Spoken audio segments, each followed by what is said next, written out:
I was having a chat with Anjana a couple of sessions back about misinformation.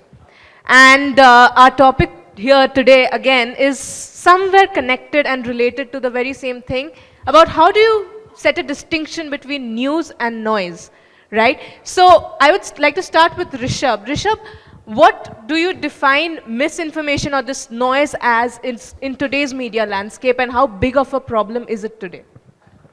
Okay, so oftentimes when we are trying to establish what the media is for, and I think this matter has been discussed here already, okay? You have two very dedicated journalists sitting with me who've been doing this for decades. What we forget is that when we do professional journalism, and there is professionalism in it, it's a very painful process. Your name is as good as the last bit of information you put. You have to be accurate, you have to be there on the spot. So when we say misinformation, we are being surrounded by misinformation. It is the professionalism of journalism that even though we get it wrong sometimes, and you can get it wrong, you can get things incorrect. The amount of pains that a journalistic organization and a professional journalist puts to get it right, I think is oftentimes discounted. Much more so than what's being shared on WhatsApp and what's being shared on social media. So an evolution has to happen. There are several kinds of misinformation, obviously. One is the malified kind, when you're being told something which is obviously wrong with the intention of telling you something wrong. One is unintentional, something that's being circulated, which is a rumor.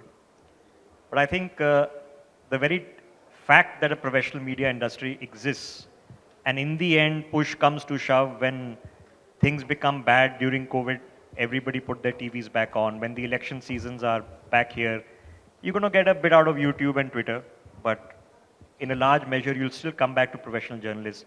Gives us some hope that the pains we take is worthwhile. So I'm not going to say that we get everything right all the time, but I can tell you a lot of painful effort goes into making sure we get most things right most of the time. Thank you. Coming to Priya, the very same pain that Rishabh was speaking about, how do you, can you just break it down for us? What does a day-to-day fact-checking process look like, and what are the important things that should go into it?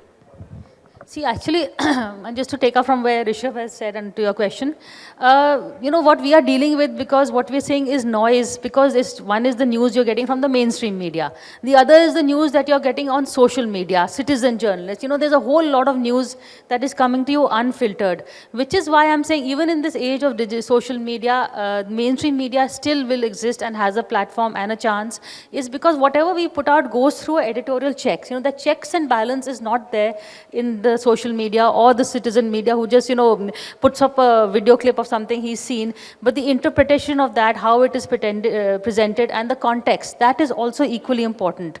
That is all part of the noise. How do you separate the news from the noise? I'll give you an example. If I see a speeding car that is going, a BMW, and it kills a pedestrian, so will the news be, it could be, I can say the rich kid's car, I can say it's a, I look at the car, it's a BMW. Obviously the guy who's driving it has money. Is he drunk? Is the boy young, old? You can come to some kind of conclusions late at night, whatever. That kind of news is fine. The minute I say the driver was Muslim and the pedestrian who was killed was Hindu, that is noise. That is the mischief. That is something one has to be very careful of how we present facts. That is something you do not see on social media. Social media will first pick on the identity, go troll it. Either they want to present it in a religious point of view, or they want to shame the, whether it's rich, poor, drunk, sober. Some criterias are good, some are not. Some should be really avoided in today's day and age. And I think that is where mainstream media plays a role. Not all channels, unfortunately, are sticking to this, which is really sad in today's world. I mean, that's something one really needs to look within and find out. But by and large, I think a responsible journalist will be careful as to how we present the news. That's important. Yeah, thank you, Priya. I mean, one thing I'm noticing, so to everyone that I've asked this question, is the word social media is coming up a lot, right? And you've been in the industry for quite some time, even when social media had not taken over the world totally, right? So I'll come to Marya. Marya, do you think the rate of misinformation or noise that is out there was similar when social media was not there also, or did social media just have a boom in, add to the boom in misinformation? So if I were to put this in context, in 2005 when I started, as a journalist, that was the age of Facebook and Orkut. It was not the age of Twitter and Instagram. So things have changed. At that time, the Sensex was hovering somewhere around 6,000. Right now, it is in the range of 60,000. So you can imagine how much distance we have traveled. But overall, yes, things are different. But I think what is happening right now is also that those who are entering mainstream media are also realizing that mainstream media, a great degree of channels and newspapers have great degree of credibility even today. That's so if a tweet is put out by an NDTV Twitter handle, then all the editorial checks and balances would have happened. So, and similarly, if you get a news which may be out from any other handle, you will think twice. You will not be sure about the content because the person behind that content is hidden, and he's taken, or he or she has taken, that recluse, I would say, they have hidden their identity. So that's why I say that no matter what, yes, the responsibility on us is far greater, but all is not lost, and still the media retains its credibility. Perhaps in the next few years, we'll realize that the kind of bombardment of sorts which happens on social media in terms of content, because it's free for all, everybody can talk about it in their own way. I feel that social media is great for opinions, but when it is about information, I'm not too sure about it. There has to be a great degree of understanding that those of us who are putting it out have gone through checks and balances. We have gone through multiple layers of checking and cross-checking with our sources, and then putting that out. So there is a difference between what is being put out by, say, a news handle versus what is being put out by an anonymous Twitter handle. Very well said. I mean, I want to open this question up to the entire panel.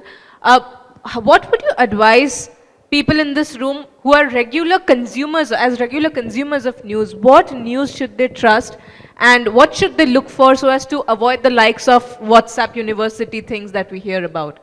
Rishabh, we can start with you. You can't help it when you're going to receive information, and the information from WhatsApp generally comes through trusted sources, right? It comes from friends, it comes from family. You forward it on, and those people trust you, so your trust carries along with it. But it is systemic, right? If I am going to a legal proceeding, I might have some commoner's knowledge of the law, but every technicality won't be known to me.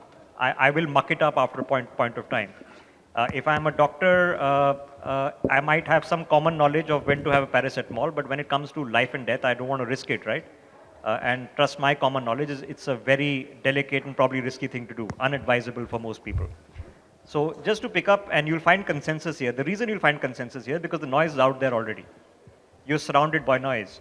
You put on YouTube or Netflix, half of the time you're just figuring out what you want to watch. There is too much content. It's not a problem just for news people.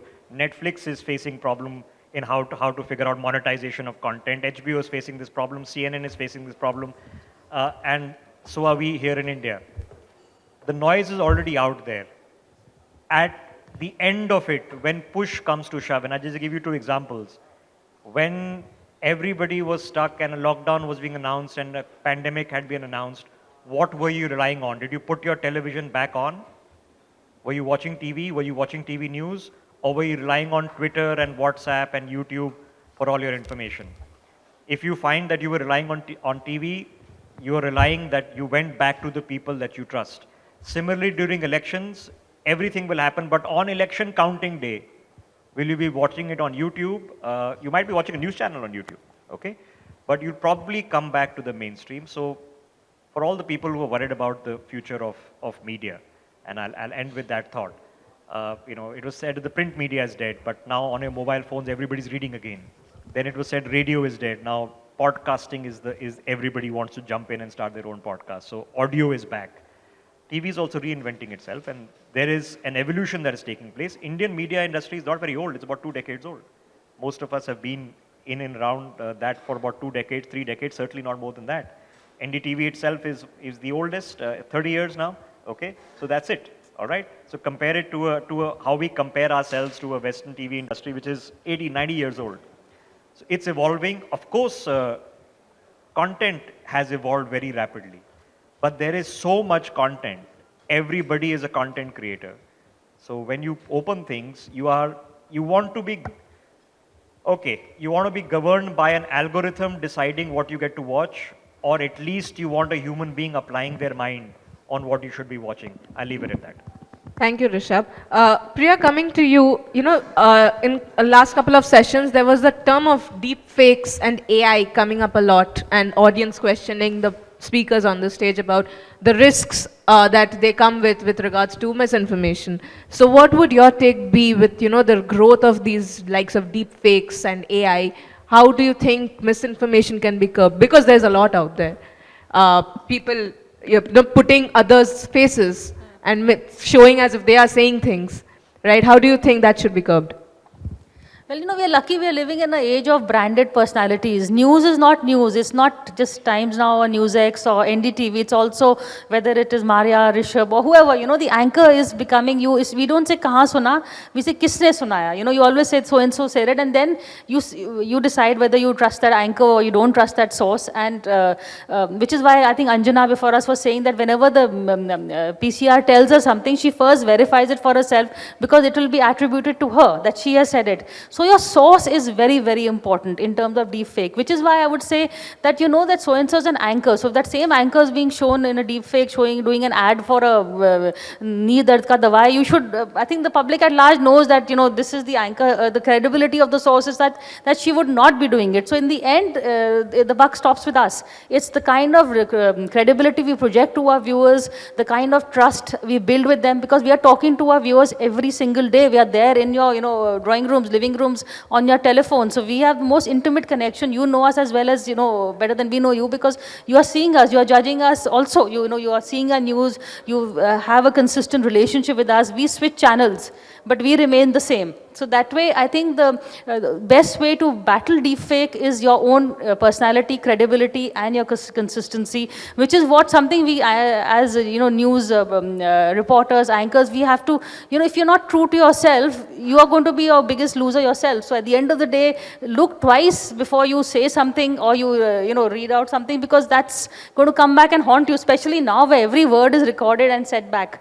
And if I may quickly add one thing, what Rishabh said, during COVID, I think was the finest hour of television and mainstream media was during COVID. And just when COVID ended came our worst hour, the Sushant Singh Rajput case. How badly we fell. During COVID, we were so reliable. We were giving the right information, medicines, vaccinations, where to go, where not to go. Minute a sensational thing happened, most channels lost it. And that was really, really sad. From there, we came crashing down. That's something we have to introspect. Right. As we're closing in towards the end, Marya, I have one last question for you. What role do you think journalists play in sort of educating people about media literacy, right? And how, journalists can sort of influence people to, sort of consume the right kind of content and right kind of news, if I were to say. Yes, so there is a difference between a journalist or an influencer or a journalist or a content creator, right? So we know that. I mean, you may have a different terminology, but then journalists are because of the institution we represent. And increasingly what we are seeing, we have seen that in our respective journeys, that when we started as journalists, we were supposed to be specialists. So a beat was given and you would nurture it, you would interact with politicians or bureaucrats, or try and ensure that you know the right set of people in the right set of places. That's why when you grow as an individual in the profession, your credibility increases because your source building has happened. I would also say that in the present generation, because of social media, there is this instant fame which comes. One tweet, one story, and you become a star. But then it's also about sustainability. I mean, you're continuing to sustain yourself as a credible journalist only because if you break stories, you continue to do it. Election after election, you continue to do your ground reports. That's what distinguishes overnight phenomena with someone who has been there, seen there, around, who can refer to, you know, in the election programming, you'll hear repeatedly by journalists who will talk about what I saw in 2014, what I saw in 2019, because you'll be going back in time and talking about it. So I think that is what the present journalism or journalists are bringing on the table. A number of them are there across media who have been around. They are bringing energy and experience, and they're talking about it by not carrying that prism of ideology or by prism of, you know, propaganda. There are a number of them who are there on the ground by saying and following the basic principle with which we all began, which was about seeing it and saying it. So what you see is what you say. Wonderful. Thank you very much.